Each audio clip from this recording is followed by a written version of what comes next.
प्रताप है। मैं मेवाड़ के सिसोदिया राजवंश का राजा हूँ।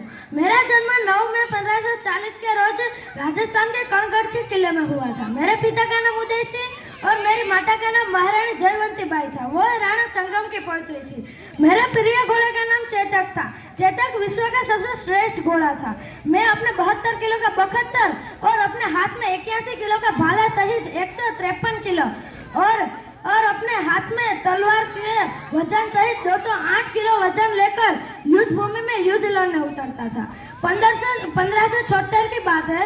मैं अपने 22,000 राजपूतों को लेकर मुगल सरदार मान सिंह के 80,000 सैनिक का सामना करके अपने राजपूतों के दुश्मनों से जान बचाई। इस युद्ध में मेरे प्रिय घोड़े चेतक का अवसान हुआ।